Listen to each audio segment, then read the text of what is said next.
Nakakasayan, pantra na motor at hindi pantra na motor, naka-dual horn na may relay, biglang nawala yung busina, paano ayusin? Ito siya kasayan na, bali punta kagad tayo sa relay. Ito, hanapin kagad natin yung ano niya, relay ha. Lalabas ko yung relay para mas kita nila.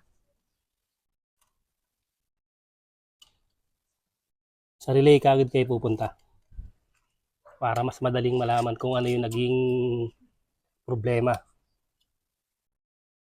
Ay, yung relay kasayan na ito yung 30 at saka ito yung 87.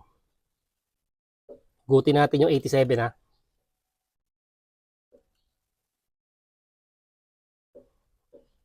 Yung 30 at 87. Pagdidikitin natin yan. Ito siya ba? Yung 87. Kasi ito yung 30. Yan, pagdikitin natin yan. Ibig sabihin kasayan tumunog. Tumunog siya ba? Oh. Pagka dito, nakalagay siya, pinipindot natin, wala. Tapos tignan natin yung fuse. Ito yung mga fuse natin ha.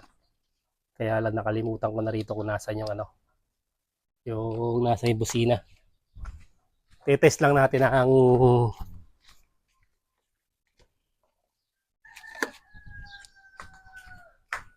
tetest natin ang test light. Kaya natin sa negative. Ganito yung paghanap pagka sira yung ano, fuse ha.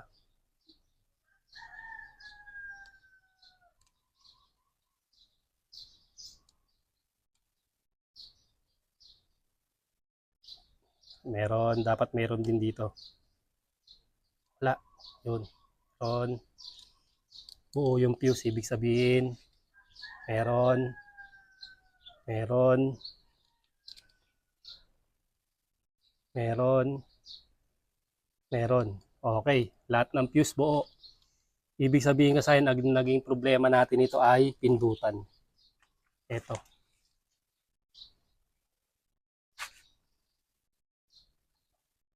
Itong pindutan. Kasi pag nirekta natin, tumutunog naman siya.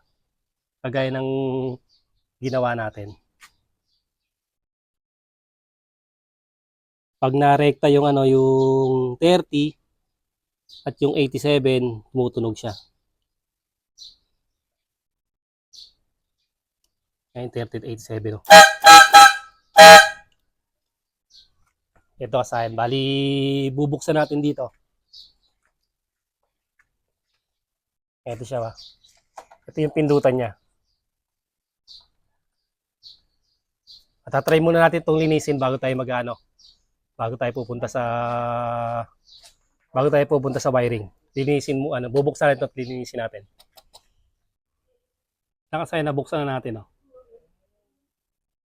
Ito yung ano niyan. Nalagyan na natin ng ano ng tawag dito, ng WD-40 ito. Standard pwede rin to. Para mura lang. 100 pesos lang to, 99. Pag wala kayong ganito, pwedeng gasolina, ayan, nababara na natin. Ayan siya kasi nagko-contact na siya. Ito na siya, oh. Siya kasi na. Okay na siya. Ngayon kasi ganito pagka ano ha, pagka yung ang problema naman halimbawa yung relay hindi din siya tutunog. Ganito naman yung pag-try niya. Ito yung relay natin ha. Ang te-testing niyo naman diyan yung 85 tsaka 86 kahit magkabaligtaran. Kahit magkabaligtaran siya. Yan siya. 85 ay baligtad. Ito.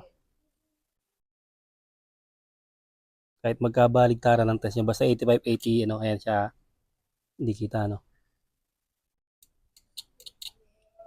Dito para kita nila. Kita nila ilaw. Ayan. Ganyan ang pag-test. Pagka hindi siya nag-click o nagtitrigger, ibig sabihin sira naman yung ating relay. hindi rin siya tutunog. Ayan siya O, ito pa yung isa. May video na rin tayo nito sa Supremo. Pagka naman yung fuse naman ng sira, pumutok yung fuse. Diba, pumutok yung fuse, ito naman mangyayari sa kanya. Pagka nagbusina tayo, nagti-trigger lang siya. Ngayon, madali nyo siyang malalaman kung meron kayong, kung meron kayong passing light. Ayan na. Tapos ito rin, Passing light natin pala wala, Wala, doon lang. Issue. Tapos ito.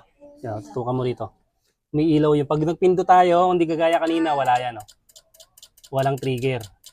Ibig sabihin, ito yun, Ito yung natin, yung use natin ng busina.